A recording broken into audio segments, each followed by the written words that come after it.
கர்த்தருக்குள் மிகவும் அன்பான சகோதர சகோதரிகளே, நன்மையான வேதத்தை வாசிக்கலாம் வாங்க என்ற செய்தியின் மூலமாக உங்களை சந்திப்பதிலே நான் பெருமகிழ்ச்சி அடைகிறேன். ஹல்லேலூயா. பிரியமானவர்களே, நாம் நியாயாதிபதிகள் பார்த்து கொண்டு வருகிறோம். இந்த நியாயாதிபதிகளே ஒவ்வொரு நியாயாதிபதிகளும் எப்படி அவர்கள் எதிரிகளை முறியடித்தார்கள் என்று சொல்லி அவருடைய எல்லா காரியங்களும் பார்த்து கொண்டு வருகிறோம். இன்றைய நாளிலே நாம் அதாவது போன வீடியோவில் நம்ம கிதியோனை பற்றி பார்த்தோம். கிதியோனுக்கு நிறைய மனைவிகள் இருந்ததினாலே அவனுக்கு 70 குமாரர்கள் இருந்தார்கள் என்று சொல்லி பார்த்தோம். பிரியமானவர்களே, நம்ம நியாயாதிபதிகளை நாம் பார்த்து கொண்டிருக்கிறோம். நியாயாதிபதிகள் 21 அதிகாரங்களை கொண்டது.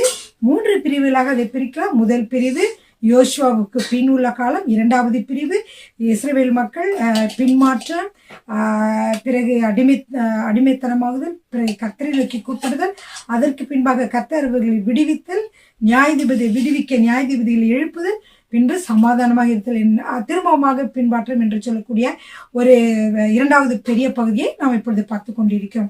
அதிகாரம் 3 16 அதிகாரங்களை உடையதாக இது உள்ளது. பிரியமானவர்கள், அடுத்ததாக கடைசி பகுதி இஸ்ரவேலின் அராஜகம். அதை நாம் பிற்பாடு நம்ம பார்க்க போகிறோம். இன்றைய நாளிலே இந்த இரண்டாம் பகுதியை நாம் பார்க்கலாம். இரண்டாம் பகுதியிலே நியாயாதிபதிகளை கிதியோன் நியாயாதிபதியை பற்றி நாம் பார்த்தோம். பிரியமானவர்களே, நாம் கிதியோனுடைய கதையை பார்த்தோம். கிதியோன் எப்படியெல்லாம் அவர் 300 பேரை கொண்டு 1,50,000 உள்ள ஜன மக்களை எப்படி அவர் வெற்றி கொண்டார், இப்படி 2 ராஜாக்கள் கொண்ட அந்த மீதியானியரை எப்படி முறியடித்தார் என்று சொல்லி போன வீடியோவிலே பார்த்தோம். இப்பொழுது நாம் அவருடைய அதற்கு பின்பு நடந்த சில காரியங்களை பார்க்க போகிறோம். பிரியமானவர்களே, நியாயாதிபதிகள் 8ஆம் அதிகாரம் 33-35 வசனங்களை வாசிக்கலாம். கிதியோன் மரித்த பின் இஸ்ரவேல் புத்திரர் திரும்பவும் பாகால்களை பின்பற்றி சோரம் போய் பாகால் பெரித்தை தங்களுக்கு தேவனாக வைத்துக் கொண்டார்கள். இஸ்ரவேல் புத்திரர் தங்களை சுற்றிலும் இருந்த தங்கள் எல்லா சத்துருக்களின் கைகளில் நின்றும் தங்களை ரட்சித்த தங்கள் தேவனாகிய கர்த்தரை நினையாமலும் கிதியோன் என்னும் யெருபாகால் இஸ்ரவேலுக்கு செய்த சகல நன்மைக்கு தக்க தயவை அவன் வீட்டாருக்கு பாராட்டாமலும் போனார்கள் என்று சொல்லி நாம் பார்க்கிறோம். பிரியமானவர்களே, ஏனென்றால் கிதியோன் கர்த்தரால் பயன்படுத்தப்பட்ட ஒரு நியாயாதிபதியாக இருந்தாலும் கூட அவர் கடைசியிலே பார்த்தீர்கள் என்றால் அவருடைய ஊரான ஓப்ராவிலே ஒரு ஏபோத்தை உண்டாக்கி வைத்தான். பொன்னால் செய்யப்பட்ட ஒரு ஏபோத்தை உண்டாக்கி வைத்தான் என்று சொல்லி பார்க்கிறோம். அப்போ மக்கள் என்ன செய்தாங்க, அந்த ஏபோத்து ஒரு விக்கிரகமா அதை போய் வணங்கிட்டு இருக்கிறாங்க. இது கர்த்தருக்கு சிலை வணக்கம் பிடிக்காது. ஏனென்றால் கர்த்தர் எப்படி இருக்கிற ஆவியா இருக்கிற ஒரு தேவனாக இருக்கிறார். ஹல்லேலூயா. அவர் ஒரு ரைட்டான ஒரு பரிசுத்தமான ஒரு தேவனாக இருந்தார். ஆனா மக்கள் தான் அதை பார்க்கிற பொழுது அவர் என்ன செய்கிறார் சொல்வார்கள் என்றால், ஐயோ, நான் கடவுளை பார்த்தது மோசையோட பேசுகிற பொழுது ஆண்டவர் சொன்னாரு மக்களுடன் பேசுகிறேன் என்று. அப்போ மக்கள்லாம் சொன்னாங்க, ஐயோ, எங்ககிட்ட பேச வேணும், அவர் எங்கிட்ட பேச நாங்களா உயிரோடு இருக்க மாட்டோம், நாங்களா செத்துருவோம், அதனால மோசஸ் நீங்களே என்ன சொல்றாரோ கேளுங்க அப்படின்னு சொல்லிட்டாங்க இல்லையா. அவங்களுக்கு தெரியும்ல, அப்படிப்பட்ட தேவனாக நம்முடைய தேவன் இருக்கிறார். எனவே பிரியமானவர்களே, அவருக்கு ஒப்பான சொரூபம் ஒன்றுமில்லை என்று நாம் சொல்லி பார்க்கிறோம். யாத்திராகமத்திலும் சொன்னால், எனக்கு ஒப்பான ஒரு விக்கிரகத்தை, எனக்கு ஒப்பான ஒரு சொரூபத்தையாக நீங்கள் உண்டாக்கக்கூடாது என்று சொல்லி இருந்தார். எனவே இவர்கள் என்ன செய்தவர், ஒரு ஏபோத்தை உண்டாக்கி வைத்தவுடனே அதை மக்கள் எல்லாம் வழிபட்டார்கள். அதனால அந்த கிதியோனோட குடும்பத்தாருக்கு அது கண்ணியாக இருந்தது என்று சொல்லி பார்க்கிறோம். எப்பொழுதெல்லாம் நாம் கர்த்தரை விட்டு விலகிறோமோ அப்பொழுதெல்லாம் நம்ம இருக பற்றிக்கொள்ள, இருக கையை பிடிக்க, இருக தழுவ சாத்தான் ரெடியாக இருக்கிறான். பிரியமானவர்களே, எனவே அவன் எதற்கு வருகிறான், நாம் கொல்லவும் அழிக்கவும் திருடவும் கொல்லவும் அழிக்கவுமே அவன் வருகிறான். அவன் எதை நமக்கு கொடுப்பதற்காக வருவதில்லை. நம்மிடமிருந்து சமாதானத்தை, சந்தோஷத்தை எல்லாவற்றையும் எடுத்துக்கொள்வதற்காகவும் தான், ஆசீர்வாதங்கள் எல்லாம் எடுத்துக்கொள்வதற்காகவும், கெடுக்கவும் திருடவும் தான் அவன் வருகிறான். பிரியமானவர்கள், இதை அவர்கள் தெரியாமல் அவர் என்ன செய்தார்கள் என்றால் அதையே எல்லாரும் பின்பற்றி சோரம் போனார்கள் என்று சொல்லி பார்க்கிறோம். அந்த ஏபோத்தை எல்லாரும் என்ன செய்ய வணங்கியிருப்பாங்க, அதுக்கு பலியிட்டு இருப்பாங்க, பல காரியங்கள் தவறாக செய்திருப்பார்கள். இதுவே அவர்களுக்கு கண்ணியாக ஆயிற்று என்று சொல்லி எங்க வாசிக்கிறோம் என்றால் நியாயாதிபதிகள் 8ஆம் அதிகாரம் 27வது வசனத்திலே வாசிக்கிறோம். எல்லாரும் பேனாவையும் நோட்டு புத்தகத்தையும் எடுத்துக்கொள்ளுங்கள். பிரியமானவர்களே, அதை வாசிக்கிறேன். 8:27. அதனால் கிதியோன் ஒரு ஏபோத்தை உண்டாக்கி அதை தன் ஊரான ஒப்ராவிலே வைத்தான். இஸ்ரவேலர் எல்லாரும் அதை பின்பற்றி சோரம் போனார்கள். அது கிதியோனுக்கும் அவன் வீட்டாருக்கும் கண்ணியாயிற்று என்று சொல்லி பார்க்கிறோம். அப்படியாக அவங்க இருந்தார்கள். அதற்கப்புறம் கிதியோன் மரித்ததற்கு பிறகு என்ன நடக்கிறது என்று 9வது அதிகாரத்திலே பார்க்கிறோம். இங்கே அபிமெலேக் என்பவர் தோன்றுகிறார். அவர் யார், அபிமெலேக் யார் என்று சொல்லி பார்க்கலாமா? அவர் யார் என்றால், கிதியோனுடைய 70 குமாரர்கள் இருந்தார்கள், அதிலே அவரும் ஒருவர். அவர் மறுமனையாட்டிக்கு பிறந்தவராக இருந்தார். மேபி அவருக்கு அவருக்கு மறுமனை, அதாவது அவருடைய மனைவிகளுக்கு பிறந்தவர்கள் 70 பேர் இருக்கலாம். ஆனால் அவருடைய மறுமனையாட்டிக்கு பிறந்தவர் அபிமெலேக்கா இருக்கலாம் என்று நினைக்கிறேன். இந்த அபிமெலேக்கு என்ன செய்தார் என்றால், அவருடைய தாய், அதாவது அபிமெலேக்கு யாரு, ஒரு மறுமனையாட்டிக்கு பிறந்தவர், அந்த தாயை போய், அதாவது அபிமெலேக்கு அவருடைய தாய் சகோதரிடம் சொல்லுகிறார். என்ன சொல்லுகிறார் என்று சொன்னால், 2வது வசனத்தை வாசிக்கிறேன். 9வது அதிகாரம் 2வது வசனம். 9வது அதிகாரம் 1-2 வாசிக்கலாம். யெருபகாலின் குமாரன் அபிமெலேக்கு சீகேமில் இருக்கிற தன் தாயின் சகோதரிடத்திற்கு போய் அவர்களையும் தன் தாயின் தகப்பனுடைய வம்சமான அனைவரையும் நோக்கி, யெருபகாலின் குமாரர் 70 பேராக எல்லோரும் உங்களை ஆள்வது உங்களுக்கு நல்லதோ, ஒருவன் மாத்திரம் உங்களை ஆளுவது உங்களுக்கு நல்லதோ என்று நீங்கள் சீகேமில் இருக்கிற சகல மனுஷருடைய காதுகளும் கேட்க பேசுங்கள். நான் உங்கள் எலும்பும் உங்கள் மாம்சமானோ என்று நினைத்துக் கொள்ளுங்கள் அப்படின்னு என்றான். சொல்றான், என்னை ரொம்ப உங்களுடைய மாம்சமாகவும் உங்களுடைய எலும்பின் எலும்பாகவும் என்னை நினைச்சு கொள்ளுங்க. நீங்க என்ன செய்றீங்கன்னா, சீகேமில் இருக்கிற பெரிய பிரபுக்கள், பெரிய ஆட்கள்கிட்ட போய் சொல்லுங்க, 70 பேரும் உங்களுக்கு அரசாட்சி செய்ய முடியும். ஏன்னா கிதியோனுக்கு 70 பிள்ளை இருந்தாங்க. ஆனால் அதில் யாராவது ஒரு ஆள் தானே அரசாள முடியும். அதனால இவர் சொல்றார், 70 பேர் ஆளுறதா இல்லை நான் ஒருவன் ஆளுகிறதா, எது நல்லது என்று சொல்லி இந்த மறுமனையாட்டிக்கு பிறந்த அபிமெலேக்கு போய் சொல்லுகிறார். அவர்களை அதாவது அந்த தாயினுடைய சொந்தக்காரர்களை விட்டு யாரு நான் சொல்லுகிறார் என்றால், சீகேமில் இருக்கிற சகல பெரிய மனுஷன் காதில் கேட்க சொல்லுங்கள். அப்படியே அவன் தாயின் சகோதரர் சீகேமில் இருக்கிற சகல பெரிய மனுஷனின் காது கேட்க இந்த வார்த்தைகள் எல்லாம் அவனுக்காக பேசினார்கள். அப்பொழுது அவன் நம்முடைய சகோதரன் என்று அவர்கள் சொன்னதினாலே அவர்கள் இருதயம் அபிமெலேக்கை பின்பற்ற சாய்ந்தது. நிறைய பேர் இப்படிதான் ஐஸ் வச்சு பேசுறாங்க, சகோதரர் மாதிரி, எங்க சகோதரி மாதிரி நீங்க இப்படிலாம் பேசுவாங்க இல்லையா. மனதுக்குள்ள உண்மையிலே சகோதரி நினைச்சா பேசுறா பரவாயில்ல, ஆனா அவங்க காரியத்தை சாதிப்பதற்காக பேசுறாங்க இல்லையா. அந்த மாதிரிலாம் காரியத்தை சாதிக்கிறதுக்காக பேசணும்.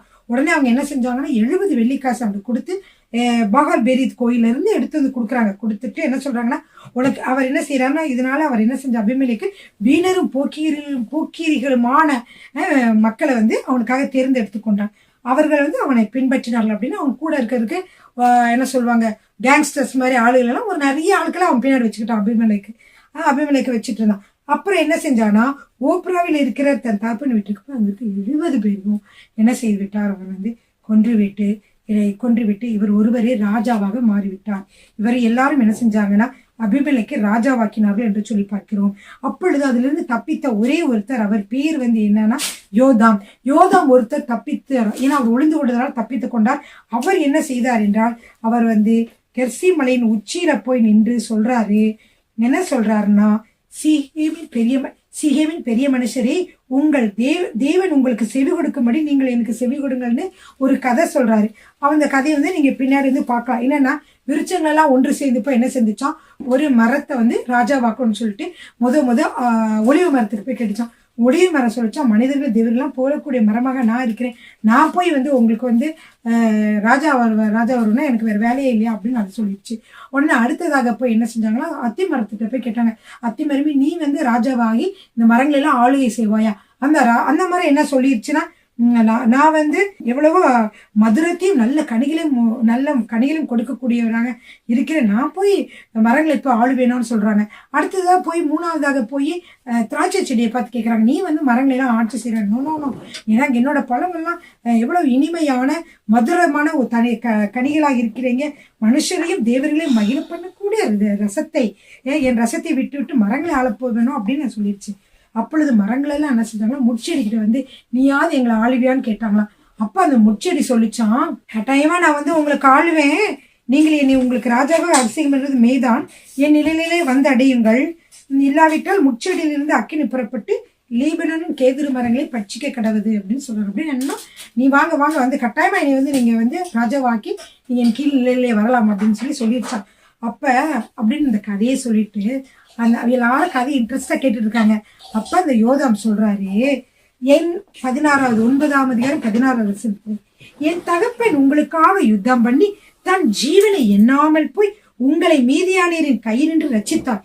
நீங்களோ இன்று என் தகப்பனுடைய குடும்பத்துக்கு விரோதமாய் எழுப்பி அவருடைய குமாரான 70 பேரையும் ஒரே கல்லில் கொலை செய்தீர்களே. அவருடைய வேலைக்காரின் மகனான அபிமெலேக்கு உங்கள் சகோதரனானபடியால் அவனை சீகேம் பட்டணத்தாருக்கு ராஜாவாக்கினீர்கள். இப்பொழுதும் நீங்கள் அவனை ராஜாவாக்கின செய்கை உண்மையும் உத்தமமான செய்கையாய் இருக்குமானால் நீங்கள் யெருபகாலையும் அவன் குடும்பத்தாரையும் நன்மையாய் நடத்தி அவர் கைகளின் செய்கைக்கு தக்கதை செய்து இப்படி அந்நாளில் அவரையும் அவர் குடும்பத்தாரையும் நடத்தினது உண்மையும் உத்தமமாய் இருக்குமானால் அபிமெலேக்கின் மேல் நீங்கள் சந்தோஷமாயிருங்கள், உங்கள் மேல் அவனும் சந்தோஷமாய் இருக்கட்டும். நீங்க செஞ்சதெல்லாம் கரெக்டா நினைச்சு பாருங்க, நினைச்சிட்டு நீங்க சந்தோஷமா. அப்படி இல்லாவிட்டால் அபிமெலேக்கிலிருந்து அக்கினி புறப்பட்டு சீகேம் பட்டணத்தாரையும் மில்லோவின் குடும்பத்தாரையும் பட்சிக்கவும், அதே மாதிரி திருப்பிக்கிட்டு சீகேம் பட்டணத்தாரிலும் மில்லோவின் குடும்பத்தாரிலும் இருந்து அக்கினி புறப்பட்டு அபிமெலேக்கையும் பட்சிக்க கடவுது என்று யோதாம் சொல்லி தன் சகோதரனாகிய அபிமெலேக்கு பயந்து தப்பியோடி பெரியோருக்கு ஓடி அங்கே குடியிருந்தான். பெரிய ஒரு சாபத்தையே போட்டுட்டு போயிட்டான். இங்க பாருங்க, இது நீங்க செஞ்சது சரியா இருந்தா சந்தோஷமா இருங்க. அப்படி நீங்க செஞ்சது சரியில்லாம அந்த 70 பேரை கொண்டுட்டு அபிமெலேக்கு ராஜாவாக்குனது தவறாக இருக்குமானால் என்ன நடக்கும்னா, அபிமெலேக்கில இருந்து அக்கினி புறப்பட்டு அந்த சீகேம் பட்டணத்தாராகிய உங்களை பட்சிக்கும், உங்ககிட்ட இருந்து அக்கினி புறப்பட்டு அபிமெலேக்கை பட்சிக்க கடவுதுன்னு சொல்லிட்டான் இல்லையா? அதே மாதிரி அங்க அதுக்கடுத்து நீங்க வசனம்லாம் வாசித்தீங்கன்னா அதே மாதிரியே அங்க நடக்கும். அந்த யாருக்கு அபிமெலேக்குக்கும் இந்த சீகேம் பட்டணத்தாரும் அந்த பட்டணத்தான் இருந்தா 2 பேருக்கும் என்ன நடக்கும் என்றால், ஒரு பொல்லாப்புண்டாக்கும் ஆவியை தேவன் வரப்பண்ணினார். எனவே அவர்கள் இருவருக்கும் என்ன ஆச்சுன்னா, ஒரு இரண்டகமா, அதாவது 2 பேரும் தனித்தனி தவறாக ஒரு பிரிந்து கொண்டார்கள். எனவே அவர்கள் அபிமெலேக்கு விரோதமாக அவங்க பதிவிருந்து அவரை கொள்ளணும்னு பாக்குறாங்க, இவன் அவங்களை கொள்ளணும்னு பாக்குறாங்க. இப்படிப்பட்ட காரியங்கள் எல்லாம் என்ன வரணும், அடுத்து வருகிற ஒவ்வொரு வசனங்களையும் அது காணப்படும். அது நீங்க எல்லாரும் நன்றாக புரிந்து படித்துக் கொள்ளுங்கள். அதற்கப்புறமாக அவர் என்ன நடக்குதுன்னா, அவர்கள் எல்லாரும் பல ட்ரிக்ஸ் எல்லாம் பண்ணி பாக்குறாங்க, செய்யறாங்க. கடைசியாக பாத்தீங்கன்னா அபிமெலேக்கு என்ன செய்யறான்னா, 48வது வசனத்துல அபிமெலேக்கு தன்னோடு இருந்த எல்லா ஜனங்களோடும் கூட சல்மோன் மலையில் ஏறி தன் கையிலே கோடாரியை பிடித்து ஒரு மரத்தின் கொம்பை வெட்டி அதை எடுத்து தன் தோளின் மேல் போட்டுக்கொண்டு தன்னோடு இருந்த ஜனங்களை நோக்கி, நான் என்ன செய்கிறேன் என்று பார்க்கிறீர்களோ அதையே நீங்களும் செய்யுங்கள் என்றார்.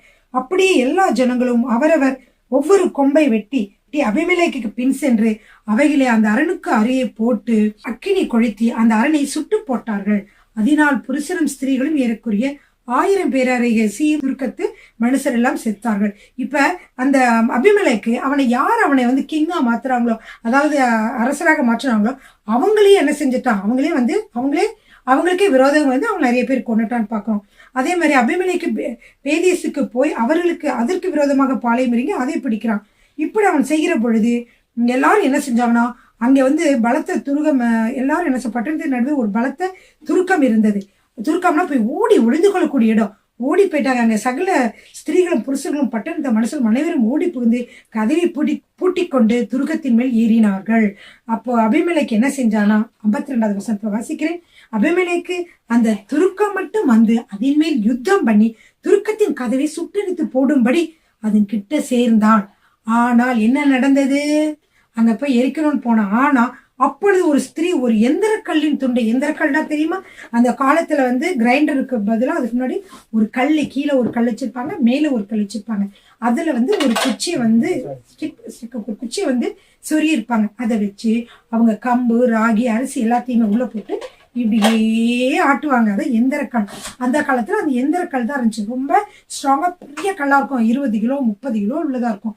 அதை என்ன செய்தாலும் ஒரு ஸ்திரீ தூக்கி அவன் தலையின் மேலே போட்டாலும், அதனால மண்டை உடைந்ததான். ஆனால் அவன் என்ன சொன்னான், பக்கத்துல இருக்கிற அவனுடைய ஆட்களை பார்த்து, ப்ளீஸ், ஒரு பெண்ணால நான் இறந்தேன்னு ஆக வேண்டாம், நீங்க ஏதாவது என்னை குத்தி என்னை கொண்டு போட்டுருங்க, எனக்கு அப்படிப்பட்ட ஒரு அவதூறமான பேர் எனக்கு வேண்டாம். இவ்வளவு பெரிய வீரனாக இருந்து ஆஃப்டர் ஒரு பெண் என் தலையில கல்லை போட்டு கொண்டுட்டான்னு ஆக வேண்டாம்னு சொல்லிட்டு என்ன சொல்றாரு, அவரை சொன்ன உடனே வேலைக்காரர்கிட்ட சொல்றாரு. இந்த வேலைக்காரன் என்ன செய்யறானா, அவனை உருவ குத்தினான், அதனால செத்து போனான்னு சொல்லி பார்ப்போம். இப்போ இது கதையில நீங்க அறிவது என்ன, ஆண்டவருக்கு விரோதமான காரியங்களை அவன் செய்தான். அவனுடைய சகோதரர்களை கொன்று அவன் ராஜா மாறினான். ஆனால் 3 வருடம் தான் அவன் அரசாட்சி செய்தான். ஆனால் கர்த்தர் அவனை என்ன செய்தார், அவன் செய்த செயலுக்கு தக்கதாக எப்படி யோதாம் சபித்தானோ அதே அவனுடைய வாழ்க்கையில நடந்தது என்று சொல்லி பார்க்கிறோம். பிரியமானவர்களே, அதை 9வது நியாயாதிபதிகள் 9வது அதிகாரம் 55 57 வரைக்கும் வாசிக்கலாம். அபிமெலேக்கு செத்து போனதை இஸ்ரவேல் மனுஷர் கண்டபோது அவர்கள் தங்கள் இடங்களுக்கு போய்விட்டார்கள். இப்படியே அபிமெலேக்கு தன்னுடைய 70 சகோதரரை கொலை செய்ததினால் தன் தகப்பனுக்கு செய்த பொல்லாப்பை தேவன் அவன் மேல் திரும்பும்படி செய்தார். சீகே மனுஷர் செய்த அந்த எல்லா பொல்லாப்பையும் தேவன் அவர்கள் தலையின் மேல் திரும்பும்படி செய்தார். யெருபகாலின் குமாரன் யோதாமின் சாபம் அவர்களுக்கு பலித்தது என்று சொல்லி பார்க்கிறோம். இது யார் சீகம் மனுஷர்கள் என்று தெரியும் இல்லையா?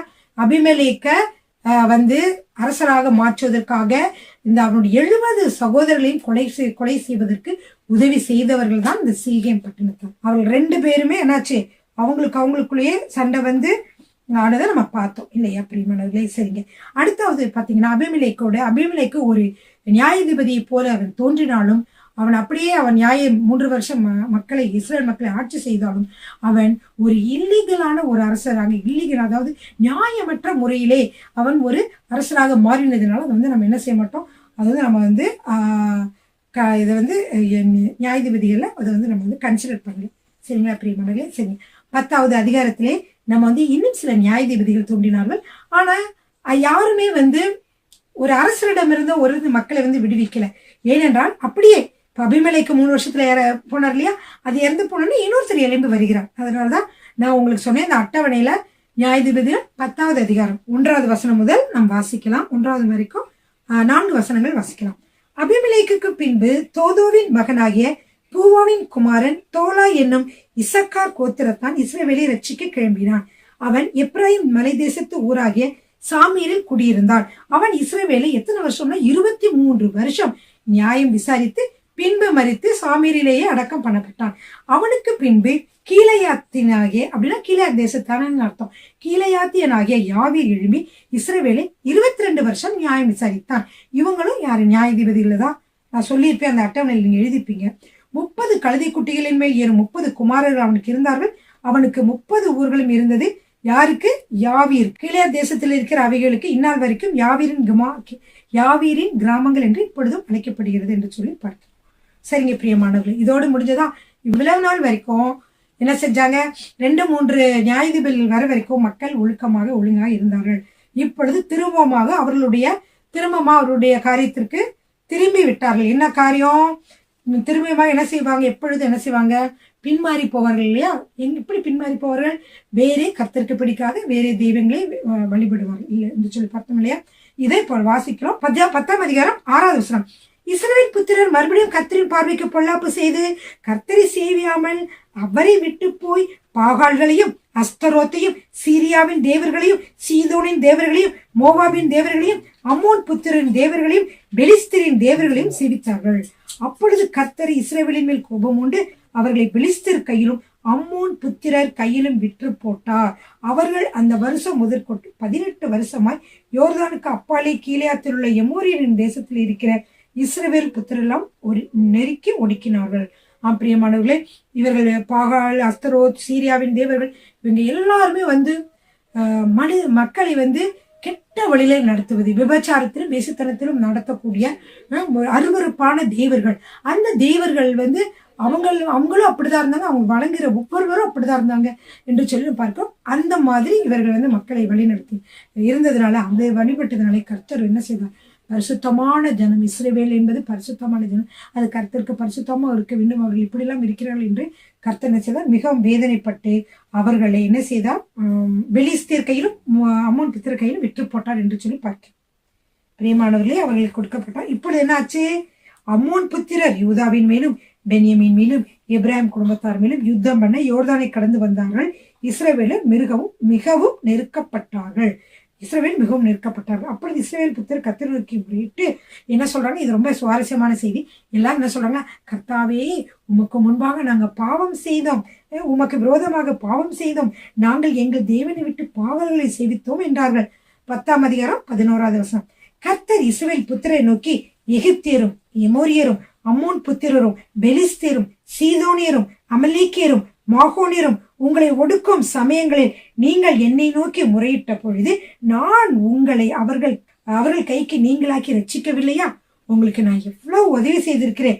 நீங்க எகிப்தியரிலிருந்து விடுவிச்சேன், எமோரியரிலிருந்து விடுவிச்சேன், ஒவ்வொன்றா சொல்றாரு. அம்மோன் புத்திரர், பெலிஸ்தர், சீதோனியர், அமலேக்கியர், ஒவ்வொரு மாகோனியர், ஒவ்வொரு மக்களிடமிருந்தும் நீங்க முறையிட்ட பொழுதெல்லாம் உங்களை நான் ரட்சித்தேன்.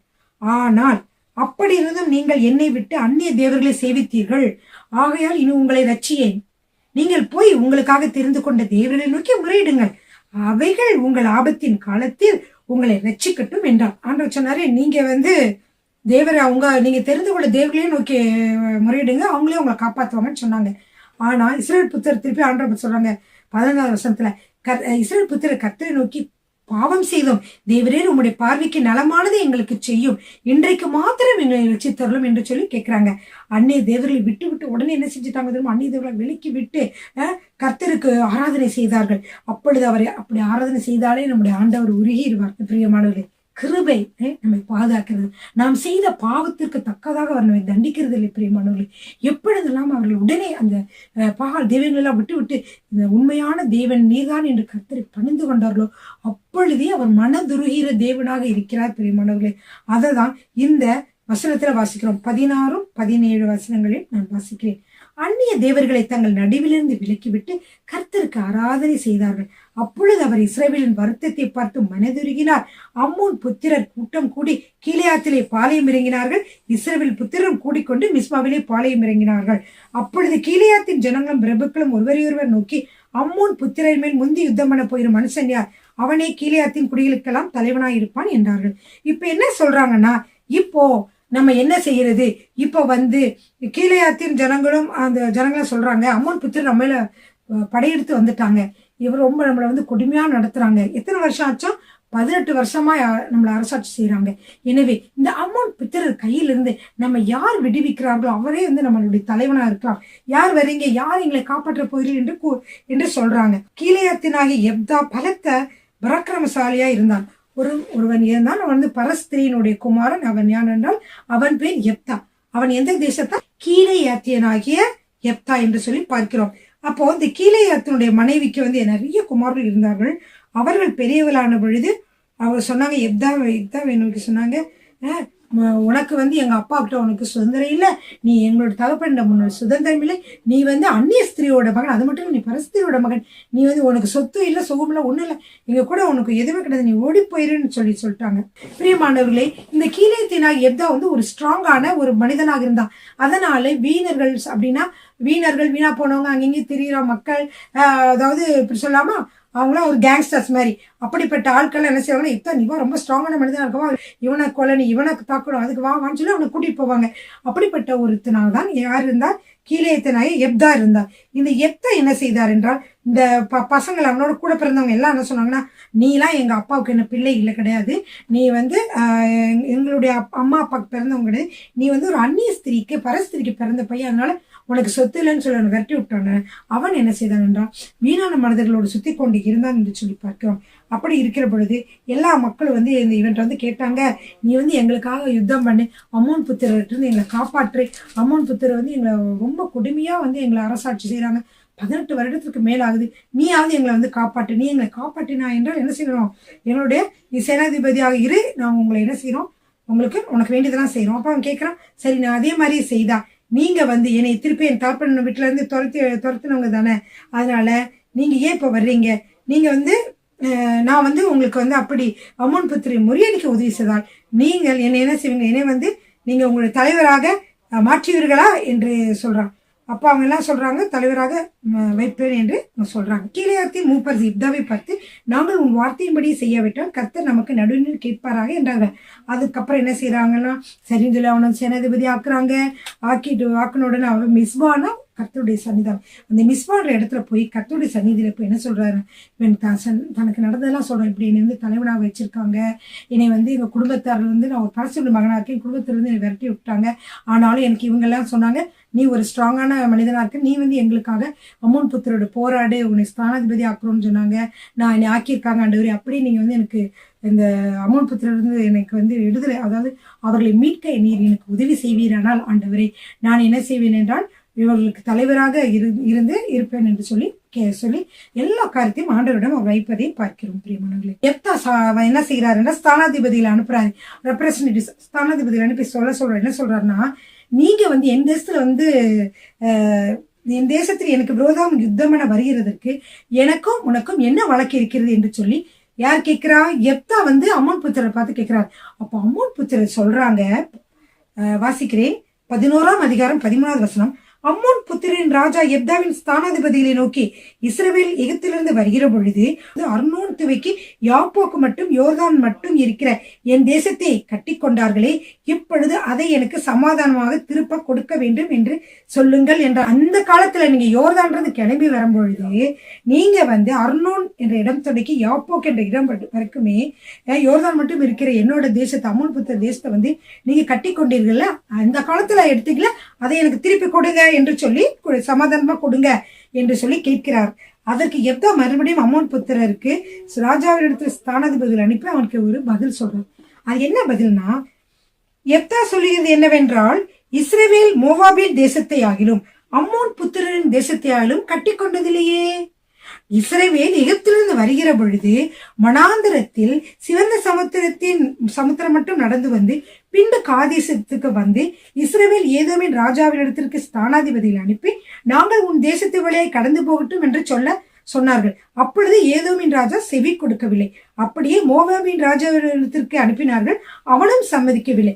ஆதலால் இஸ்ரவேலர் என்ன செஞ்சாங்கன்னா, காதேசிலே தரித்திருந்து பின்பு வனாந்தர வழியாக ஏதோம் தேசத்தையும் மோவாப் தேசத்தையும் சுற்றி அதுக்குள்ள போறதுக்கு பெர்மிஷன் கேட்டாங்க. உள்ள போறதுக்கு அவன் உடல, அந்த ரெண்டு ஏதோம் தேசம் உடல, இன்னொரு தேசம் அது மோவாப் தேசம் உடல. அதனால அவங்க சுற்றி தான் அவங்க போனாங்க. அப்படி சுற்றி நாங்க போயிட்டோம். மோவாபின் எல்லைக்குள் பிரவேசியாமல் மோவாபின் எல்லையான அர்னோன் நதிக்கு அப்பாலே பாளையம் இறங்கினார்கள். அப்பொழுது இஸ்ரவேல் என்ன செய்யறாங்கன்னா, எஸ்போனில் ஆளுகிற சீகோன் என்னும் எமோரியின் ராஜாவினிடத்திற்கு ஸ்தானாதிபதிகளை அனுப்பி, நாங்கள் உன் தேசத்து வழியா எங்கள் ஸ்தானத்திற்கு போக இடம் கொடு இந்த ராஜாட்ட கேட்கிறாங்க. அப்ப அவன் என்ன சொல்றான்னா, வேணாம், நீங்க உள்ள போனீங்கன்னா எங்களை என்ன சொல்லுவீங்க, எங்களை கொள்வீர்கள் அல்லது எங்களோட போரிட வருவீர்கள் என்று சொல்லிட்டு முடியவே முடியாதுன்னு சொல்லிட்டு என்ன செஞ்சான், யுத்தத்துக்கு வந்தான். அப்படி யுத்தத்திற்கு வருகிற பொழுது கர்த்தர் சீகோனையும் அவன் எல்லா ஜனங்களையும் இஸ்ரவேலின் கையில ஒப்பு கொடுத்தார் என்று சொல்லி பார்க்கிறோம் பிரியமானவர்களே. அப்படி இஸ்ரவேலர் என்ன சொல்றாங்கன்னா, அந்த தேசத்தின் குடியிருந்த எமோரியரின் சீமையெல்லாம் பிடித்து அர்னோன் துவக்கி யாப்போக்கு மட்டும் வனாந்தரம் துவக்கி யோர்தான் மட்டும் இருக்கிற எமோரியரின் எல்லையெல்லாம் சுதந்திரமாக கட்டி கொண்டார்கள். ஏன்னா மக்கள்லாம் ஓடி போயிட்டாங்க. அப்படி மக்கள்லாம் பயந்து ஓடி போன பிறகு என்ன செஞ்சிட்டாங்க, அந்த எல்லா இடத்தையும் பற்றி கொண்டாங்க. அதனால அவங்க சொல்றாங்க, இப்படி இஸ்ரவேலின் தேவனாகிய கர்த்தர் எமோரியரை தம்முடைய ஜனமாகி இஸ்ரவேலுக்கு முன்பாக துரத்தி இருக்க, நீர் அந்த தேசத்தை கட்டிக்கொள்ள தகுமோ? நீங்களே பாருங்க. அந்த ஆள்கிட்ட கேட்கிறார், உம்முடைய தேவனாகிய காமோஸ் உமக்கு முன்பாக துரத்துகிறவர்களின் தேசத்தை நீர் கட்டிக்கொள்ள மாட்டீரோ? அப்படியே எங்கள் தேவனாகிய கர்த்தர் எங்களுக்கு முன்பாக துரத்துகிறவர்களின் தேசத்தை எல்லாம் நாங்கள் கட்டிக்கொள்கிறோம். கர்த்தர் எங்களுக்காக யுத்தம் செய்தவங்க விரட்டி விடுறாரு, அந்த இடத்தையெல்லாம் நாங்கள் சுதந்திரத்துக் கொள்கிறோமே தவிர என்று சொல்லி அவர் சொல்கிறார். இப்படியே மேலும் சிப்போரின் குமாரனாகிய பாலாக் எனும் மோவாபின் ராஜாவை பார்க்க உமக்கு அதிக நியாயம் உண்டோ? அவன் இஸ்ரவேலரை எப்போதாகிலும் வழக்காடினானா, எப்போதாகிலும் அவர்களுக்கு விரோதமாக யுத்தம் பண்ணினானா? இஸ்ரவேலர் எஸ்போனிலும் அதன் கிராமங்களிலும் ஆரோவேரிலும் அதன் கிராமங்களிலும் அர்னோன் நதியருகான எல்லா ஊர்களிலும் 300 வருஷமாய் குடியிருக்கையிலே 300 years ஆச்சு. 300 வருஷமா குடியிருந்துட்டு இருக்கோம். அப்பையெல்லாம் கேட்காம இவ்வளவு காலமாய் நீங்கள் அதை திருப்பி கொள்ளாதே போனது என்ன? நான் உமக்கு விரோதமாய் குற்றம் செய்யவில்லை, நீர் எனக்கு விரோதமாய் யுத்தம் பண்ணுகிறதுனால் நீர் தான் எனக்கு அநியாயம் செய்கிறீர். நியாயாதிபதியாய் கர்த்தர் இன்று இஸ்ரவேல் புத்திருக்கும் அம்மோன் புத்திருக்கும் நடு நின்று நியாயம் தீர்க்க கடவர் என்று சொல்லி அனுப்பினான் என்று சொல்லி பார்க்கிறோம். இந்த வித அம்மோன் புத்திர ராஜா என்ன செஞ்சாரு, இதை எப்தா சொன்னதெல்லாம் கேட்கவே இல்லை. கேட்காம இருக்கும் பொழுது கர்த்தருடைய ஆவியானவர் எப்தா மேல இறங்குறாரு. இறங்கி என்ன செய்தார் என்றால், அவன் அம்மோன் புத்திற்கு விரோதமாக சென்றான். அங்கே போய் என்ன செய்தானா, கர்த்தர் அவனுக்கு அம்மோன் புத்திரை ஒப்பு கொடுத்தார் என்று சொல்லி பார்க்கிறோம் பிரியமானவர்கள். இப்படியாக கர்த்தர் பலத்த கிரியைகளை ஒவ்வொரு வாழ்க்கையிலும் செய்கிறார். எப்தாவின் மேலே கர்த்தருடைய ஆவியானவர் இறங்கினதினாலே அவன் அம்மோன் புத்திரை எளிதாக மேற்கொண்டான் என்று சொல்லி பார்க்கிறோம் பிரியமானவர்களே. இப்படியாக பல வீர வரலாறுகள் நியாயாதிபதியிலே காணப்படுகிறது. நீங்களும் இந்த அதிகாரங்களை எல்லாம் வாசியுங்கள், வாசித்து புரிந்து கொள்ளுங்கள், நோட்ஸ் எடுத்து வைத்துக் கொள்ளுங்கள். அப்பொழுது அது உங்களுக்கு மிகவும் பிரயோஜனமாக இருக்கும். ஒவ்வொரு கதைகளின் வழியாகவுமே ஒவ்வொரு செயல்களின் வழியாகவே கர்த்தர் கொடுக்கிற செய்திகளை நீங்கள் கேட்டு அறியலாம். கர்த்தருடைய நாமம் மகிமைப்படுவதாக. ஹல்லேலூயா, ஆமென்.